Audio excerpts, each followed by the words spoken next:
Para teman-teman sekalian yang dirahmati Allah, tidak ada pintu untuk mendapat dan meraih kecintaan dari Allah kecuali melalui pintunya Rasulullah. Karena itu, agar mendapatkan cintanya Allah, maka kita harus mencintai orang yang paling dicintai Allah, yaitu Rasulullah Shallallahu Alaihi Wasallam. Telah cukup bukti nyata bagi kita bahwa orang yang sukses itu telah menjadikan Nabi Muhammad Sallallahu Alaihi Wasallam sebagai pintu untuk meraih dan menggapai kecintaan Allah. Ciptakan rasa rindumu kepada Rasulullah sebagaimana yang termaktub dalam firman-Nya. Rasulullah adalah karunia yang paling nyata. Dengan perasaan rindu, maka akan membuat amal seseorang menjadi mulia. Jika seseorang mempunyai ikatan batin dengan hal-hal yang mulia, niscaya semua amalnya akan ikut menjadi mulia. Namun sebaliknya, jikalau seseorang memiliki ikatan batin dengan hal-hal yang rendah, maka seluruh amal bahkan kehidupannya akan menjadi rendah pula. Lihatlah perasaan kerinduan Sayyidina Abu Bakar As-Siddiq kepada Rasulullah Sallallahu Alaihi Wasallam. Ketika itu, Nabi Muhammad Sallallahu Alaihi Wasallam mendatangi rumah Sayyidina Abu Bakar di waktu yang tidak seperti biasanya.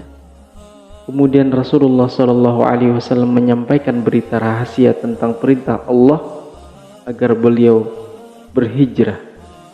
Tanpa berpikir panjang, Sayyidina Abu Bakar As-Siddiq bertanya, "Apakah aku dapat menemanimu, wahai Rasulullah? Aku mohon, izinkanlah aku untuk menemanimu, wahai junjungan." Mendengar permintaan Sayyidina Abu Bakar yang muncul dari lubuk hati yang tulus, Rasulullah pun mengiyakan. Kemudian Sayyidina Abu Bakar menitikkan air mata bahagia karena kerinduannya yang begitu besar kepada Rasulullah Sallallahu Alaihi Wasallam, dan ia sadar bahwa dirinya tak akan mampu berpisah dengan baginda Rasulullah Sallallahu Alaihi Wasallam. Sehingga Sayyidina Aisyah radhiyallahu anha yang ketika itu masih sangat belia usianya berkata, "Baru kali ini aku melihat ada orang yang menangis karena bahagia." Kesungguhan Sayyidina Abu Bakar berjuang bersama Nabi Muhammad untuk menemani Nabi Muhammad benar-benar muncul dari hati yang tulus, dari hati yang memancarkan kecintaan serta keimanan kepada Allah. Maka oleh Allah, hal itu diganjar dengan menemani Rasulullah Sallallahu Alaihi Wasallam selama 3 hari 3 malam berada di dalam gua Tur.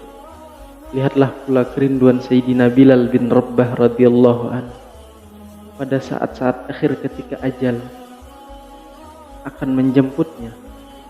Ketika dengan kesedihan yang begitu mendalam, istrinya menangis mengetahui akan tiba detik-detik saat perpisahan selama-lamanya dengan suaminya. Di saat kegentingan itu, apa yang diucapkan oleh Sayyidina Bilal? Apakah ia ucapkan?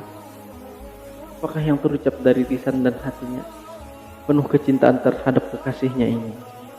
Ia mengatakan, "Duhai, alangkah bahagianya besok aku akan bertemu dengan Rasulullah dan sahabat-sahabat." Begitu pula disebutkan dalam sebuah riwayat, ketika seorang sahabat yang baru berusia 10 tahun meminta kepada ayahnya agar diizinkan untuk berperang di jalan Allah. Setelah sang ayah mengizinkan, lalu anak itu berkata kepada sang ayah, "Wahai ayahku, sekarang tolong gambarkan paras wajah Rasulullah Sallallahu Alaihi Wasallam dan sifatkanlah kepadaku tentang sifat-sifat beliau hingga aku dapat menghayalkan dirinya.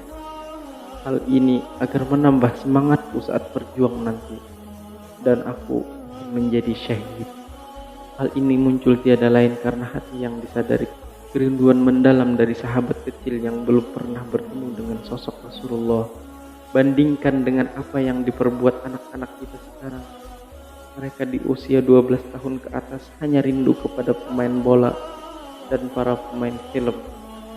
Atau mungkin dalam seumur hidupnya belum pernah bersujud kepada Allah. Na'udzubillah, tsumma na'udzubillah.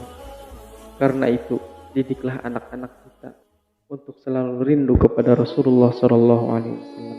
Ajarilah mereka agar Rasulullah Sallallahu Alaihi Wasallam menjadi idola dan teladan.